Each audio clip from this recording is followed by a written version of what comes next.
พี่กิฟต์นะคะวันนี้ค่ะเราจะมาเริ่มบทเรียนแรกของเรานะคะซึ่งก็คือบทเรียนที่ชื่อว่า Computational Thinking ค่ะเพื่อไม่ให้เป็นการเสียเวลานะคะขอน้องๆทุกคนเชิญชมวิดีโอได้เลยค่ะ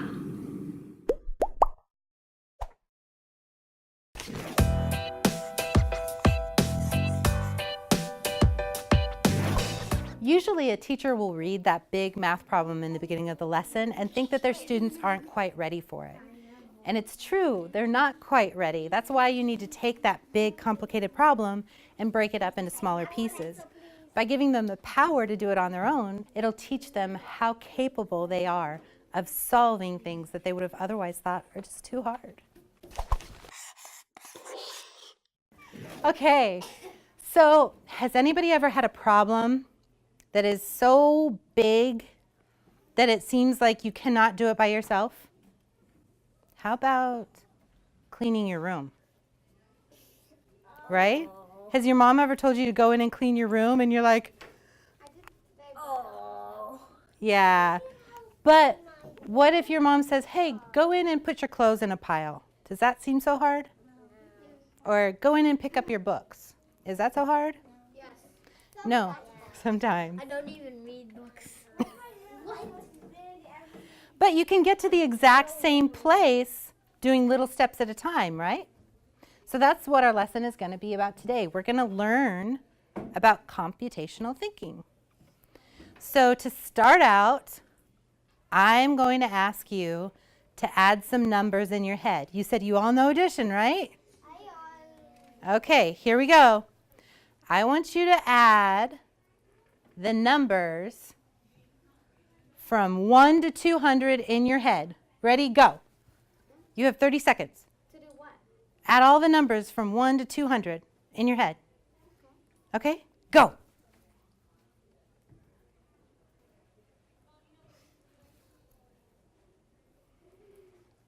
Okay, is anybody done yet? So how far did you get? 1 plus 200 plus 199 plus 198. Okay, so not quite all the way. Was that such a big problem for any of you that you didn't even try? No. Yeah? So does anybody think they have the actual answer? It was kind of a hard problem, huh? Okay. What we were doing is we were adding 1 plus 2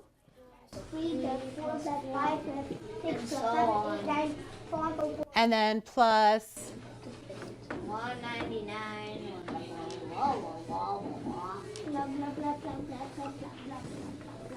Whew, that's what we were trying to do, right? That's a lot to do in your head, isn't it? But what if I taught you a trick that helped you do it in your head? So the first thing is add the numbers from 1 to 200 all in your head in 30 seconds. Right? That's hard. That's a big problem. Our first step was to take that big problem and break it down into little steps, right? And then the next thing we can do is we can look for patterns. So does anybody see a pattern? You guys both do. What's a pattern? So if you add like 1 plus 200, then you'll get 201, and then if you keep going like 2 plus 199, you'll get 201 too. And then if you add 3 plus 198, you get 201. Does anybody see that pattern? Yeah. Yeah? So you have 201, 201, 201. How many of these are you going to have? Cut 200 in half, which is 100, and then multiply 201 times 100. Can I just tell you that you guys all did that in your head? 20,001. Right? So what does that equal? 20,100. You need a comma. You need a comma. Thank you. So you guys just took a big, scary problem. You broke it down. You found a pattern. You put it together into an algorithm that you could solve. You did it all in your head. And if you were to do this again, It would only take you less than 30 seconds, I guarantee you. These are skills that you guys can actually use on every problem for the entire rest of your life. And you're going to notice if someone hands you a big problem and you go, oh, wait, that's a big problem. How can I break it up into smaller problems and then solve one at a time until I figure it all out? You're going to be the smartest kids in your class. You're going to be the smartest people at your workplace. You're going to be the smartest bosses that ever ran a company because you'll be unstoppable. So we're going to learn how to practice that. Okay, so I'm going to show you how to do this, okay? So there's 3 different stories. You need to go through the stories, and wherever they have the same word in the same place, you circle it. And wherever the words are different, you cross them out or underline them, okay? And then at the end, we're going to write down all of the things that are the same, and wherever there was something different, you're going to have a blank. So you're kind of going to make your own, almost a Mad Lib. Do you guys know what Mad Libs are? Yeah, okay. So go ahead and get started, and I'll walk around and help you in case you get stuck.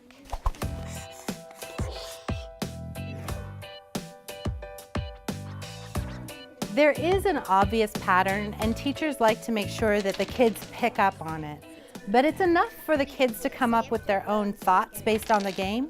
So if this group comes up with a different game than this group, it's perfectly okay. Just have them explain their reasoning and let them know where they succeeded or where they could use a little help.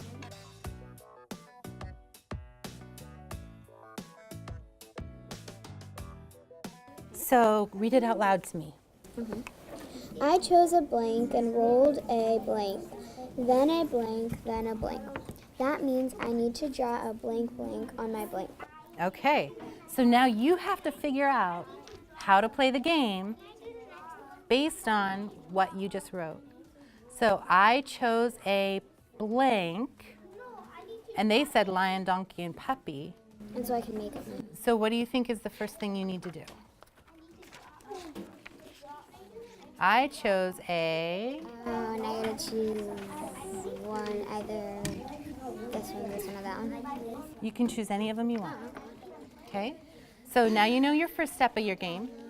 Okay? And then I rolled a blank, and a blank. So how many times do you think you have to roll the dice? 3. Very good. So now make up your own rules to the game based off of the instructions. Okay, so which answer?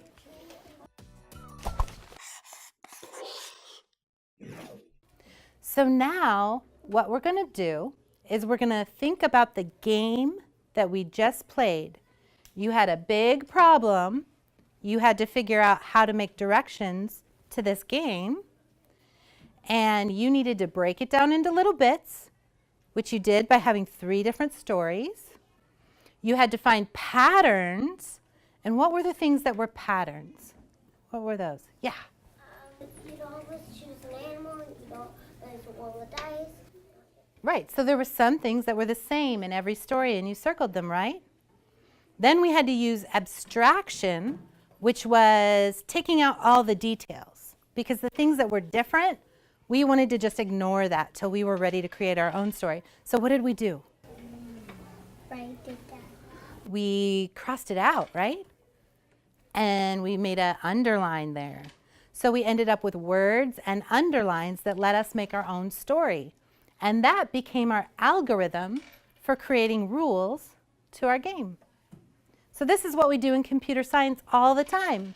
We find big problems, we pull them apart to see what things are the same and what things are different, and then based on what we find out, we can create a solution that works for everything.